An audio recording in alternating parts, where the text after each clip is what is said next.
तो भाई लोग हमने क्या गए बने जा गाँव से एकदम बहरी बधारी में, हमने के बधारी बोला जाला। अब भाई ये बधारी के चौक है हमने के, एजा स्टॉपेज होला।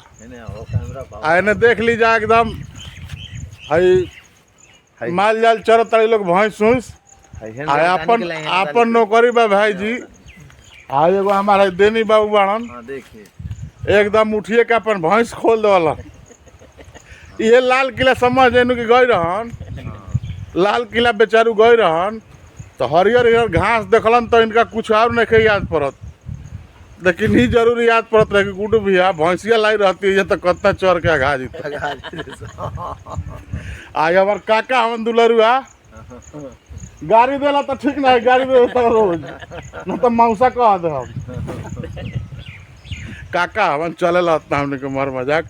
अब भाई ये बात जंगल गांव के जंगल है में हमने के रोज सुबह में आवत रह जाता हो जात रहे बढ़िया खेल। हाँ भाई बढ़िया खेल हो जात रहे, काहे कि मिल जात रहे दू चार गो हैसन हैसन बेल।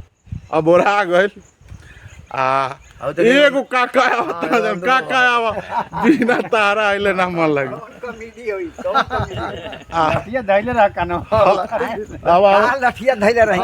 हाय देखी हाय हमर काका हवन ई समझ जाई सीरियसली बतावा तनी मजाक ना। गांव में सबसे बड़की आदमी सबसे खेतीहर इनकर मन बाबा के इनकर बाबूजी के सपने रह गए कि हमार बेटा फुल पैंट पहन के तने घूमी। फुल पैंट पहन के घूमे से काम चली हो भाई, बताओ ना। देख ली सुन धर्म चली के जब भैंस चरावे के बा, भैंस चरावे के बा अपन ड्यूटी बा, अपन ड्यूटी बा। नौकरियो करे ना गेलन भाई जी के हम नौकरी ना करम, तू फौज के नौकरी कैला तो कैला।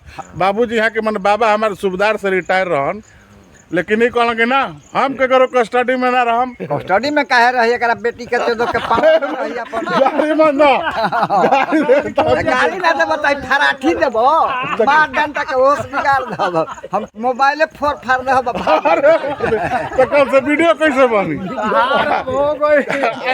अब भाई जी सबसे बड़की बात बा, सबसे बड़की चलो तारी पिए छोड़ा बेटी चोदो के ई सब तारी पिए।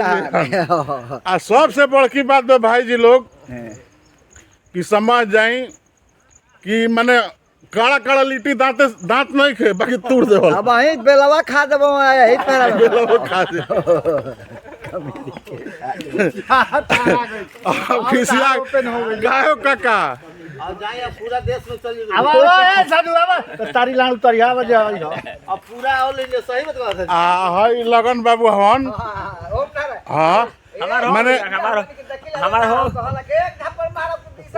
माने माने दूगो मेहरारू के एगो मरद समझ जाई। दूगो मेहरारू ये गांव में ऐसा बाड़न कि दूगो बियाह कैले रहन तो कहे ना कि दूगो मेहरारू के एगो मरद, तो ये दूगो मेहरारू के एगो मरद हवन। बेचारू उन्हें कहल जला राम कह रमैया कृष्ण कह कन्हैया बालदेव के भैया अपन मर्द के सैया बम बम लहरी भेजे, एगो देहाती एगो शहरी, एगो दे दबाई एगो टंगरी एगो कजना भागी तो एगो ठहरी तो एगो इनको भाग गइल बिया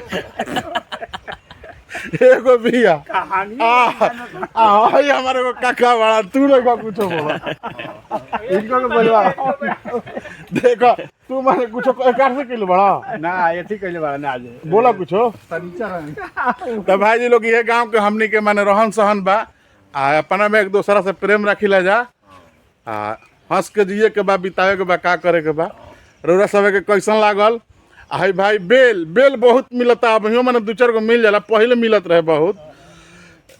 तो वही से कहनी है जंगल में हमनी के हो जात रहे रोज खेल, काहे कि मिल जात रहे दू चार 10 गो बेल। अब एगो ये मिलल बा हमारा, एगो मनोज बाबू के मिलल बा वहाँ के जौन इहो के देखी ढेर दिन से रूसा रही, आज कतना दिन पर मिलनी हो तो पिठिया के धैनी है एकदम बरियारी कि काहे रो छटकर रहतानी। तो जाना तानी एगो चिंता में बेचारू पड़ गिरहन। आज हमारा से कहलन हो भाई कोनो मर्द होला मेहरारू के इज्जत मर्दे बचावेला।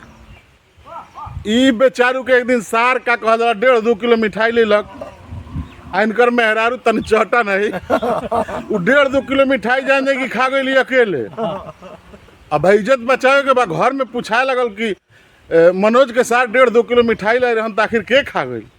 तब तो देखलन कि मेहरारू हमारे खा गई, इज्जत बचावे के बा।